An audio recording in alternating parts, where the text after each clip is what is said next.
اب وہ سمجھا ہی نہیں تو میرا کیا قصور؟ قصور تو میری قسمت کا ہے کہ کس بری گھڑی تجھے نوکر رکھا تھا. بناتا کچھ ہے بنتا کچھ ہے. اب اگر بنانا میرے بس میں ہوتا تو میں خود ایسا بنتا.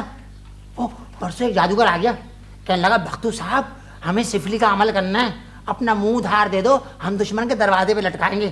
میں نے صفائی منع کر دیا, نہیں بھائی میں جادو ٹونے سے بہت ڈرتا ہوں بھائی. اتنا ارے کیا ہوا؟ کہیں میرے کسی دشمن نے جادو تو نہیں کر دیا مجھے نوکری سے نکلوانے کے لیے؟ اب دیکھیں نا, بناتا ہوں میں لوہے کی دیگ تو بن جاتا ہے لوٹا, بناتا ہوں شمشیر تو بن جاتا ہے کفگیر. کاش کوئی ایسا جادو ہوتا کہ تو آدمی بن جاتا. آج تک کوئی چیز تیرے ہاتھوں سے ٹھیک نہیں بنی. بیگم صاحبہ یہ اس کاریگر کے ہاتھ ہیں جو خربوزہ. دیکھا, یہ اسی جادو کا اثر ہے.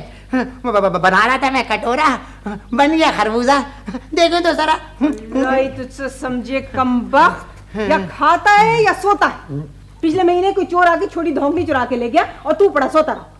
اب کی بار آ کے تو دیکھے کوئی چور, سر نہ پھاڑوں تو پھر کہنا. تجھ سے کچھ نہیں ہوگا, تو یہ لوہار خانہ بکوا کے چھوڑے گا.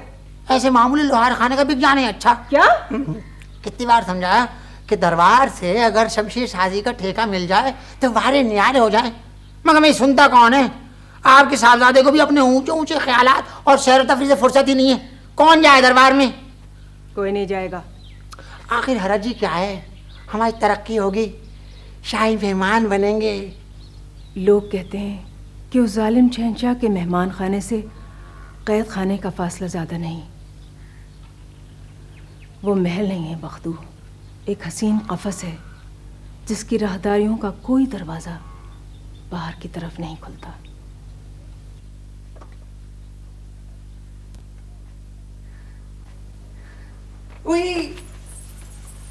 وہی میں مر گئی.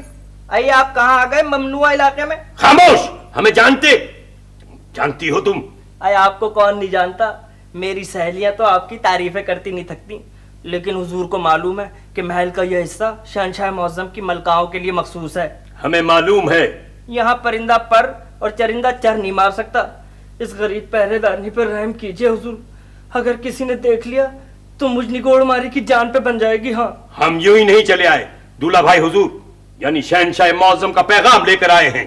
اچھا تو یوں کہیے نا, یوں ہی میری ننھی سی جان کو ہلکان کر دیا.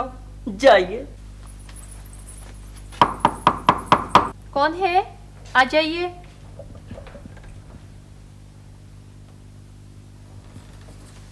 آپ ابا حضور کے سال میں ہیں؟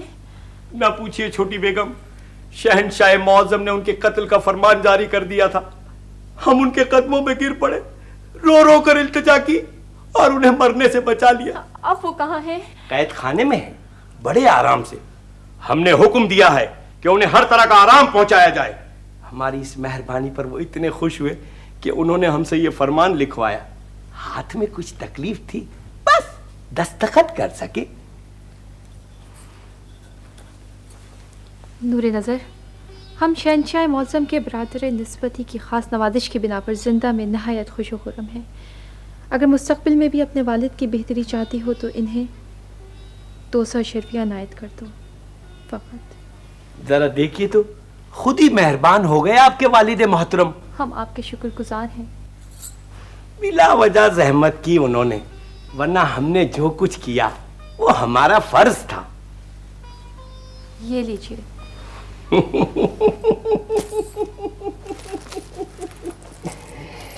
شکریہ شکریہ.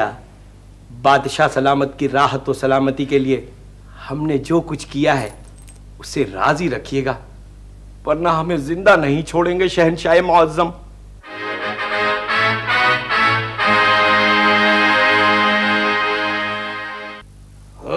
یہ سب اس کا قصور ہے. ایک تو بچے کے چوٹ لگ گئی, اس پر سے ناراض بھی اسی کو ہو رہے ہیں. ہمارا تو دماغ چکرا رہا ہے امی حضور. کسی طبیب کو بلوائیے جلدی سے, بچے کے دماغ میں چوٹ لگی ہے. دماغ پر طبیب آ کر بھی کیا کرے گا؟ وہ کسی ایسی چیز کا علاج نہیں کر سکتا جو سرے سے موجود ہی نہ ہو. سن رہی ہیں آپ, ابا حضور تو ہمیشہ ایسی افواہیں پھیلاتے ہیں جیسے ہم بغیر بھیجے کے کام چلا رہے ہیں. بھیجا ہوتا تو یہ حرکتیں کرتے؟ تمہیں معلوم ہے ملکہ یہ کہاں سے گرا ہے؟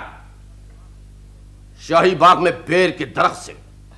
پوچھو اس سے کہ اتنی بڑی سلطنت کا شہزادہ بیر کے درخت پر کیا کر رہا تھا؟ ہم بیر کے درخت پہ چڑھ کے آم توڑ رہے تھے۔ کیا بیر کے درخت سے آم؟ یہ کیسے ہو سکتا ہے؟ ہو کیوں نہیں سکتا؟ بیر کے درخت سے بالکل ملا ہوا ایک آم کا اونچا سا پیڑ ہے، ہم بیر کی اوپر والی شاخ پہ بیٹھ کے آم توڑ رہے تھے۔ سنا تم نے؟ سن لیا؟ اب یہ بھی بتا دو لخت جگر کہ پرسوں تمہارے کیسے چوٹ آئی تھی؟ نہیں آپ بتائیں۔ یہ ہمارا ولی عہد سلطنت دھوبی کے بیٹے کے ساتھ محل کے باہر گلی ڈنڈا کھیل رہا تھا۔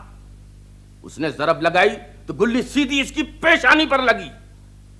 اگر ذرا سا نیچے لگ جاتی تو ایک آنکھ ضائع ہو جاتی۔ کیسی خوشی کی بات ہوتی۔ کیا؟ تاج پوشی کے بعد ہم اس خاندان کے پہلے بادشاہ ہوتے جو سب کو ایک نظر سے دیکھتا۔ دور ہو جاؤ یہاں سے، میری نظروں کے سامنے سے دور ہو جاؤ۔ تو ڈرائیے تو مت۔ کتنے بد نصیب ہیں ہم، ایک ہی ولی عہد اور شہزادوں جیسی کوئی تمکنت نہیں ہے۔ کھیلتا ہے تو نچلے طبقے میں، بات کرتا ہے تو ماں کے لہجے میں، وہی انداز گفتگو تیلیوں جیسا۔ پھر دیا خاندان کا تانا آپ نے مجھے۔ میرے علاوہ ساری کی ساری شادیاں اپنا شاہی خاندان میں کی ہیں، مگر 2 اولادوں کے چراغ میں نے ہی جلائے ہیں اس محل میں، ایک شہزادی اور ایک شہزادہ۔ کس کام کا ہے یہ شہزادہ؟ ایک ہماری شہزادی روحی ہے جس سے مستقبل کی امیدیں وابستہ ہیں۔ اس مستقبل کو اتنی دور بھیج دیا، ملک خدا داد کے محل میں، خدا جانے کب ختم ہوگی اس کی یہ سیر و تفریح۔ سیر و تفریح تو ایک بہانہ ہے ملکہ۔ ہم نے شہزادی روحی کو صرف اس لیے ملک خدا داد بھیجا ہے کہ وہ وہاں رہ کر شہزادہ بلند اختر کے طور اتوار دیکھے۔ ہمارا مشیر خاص روحی کے ساتھ ہے، اور آج ہی اس نے قاصد کے ذریعے اطلاع بھیجی ہے کہ ہماری شہزادی سے بہت متاثر ہے ملک خدا داد کے بادشاہ۔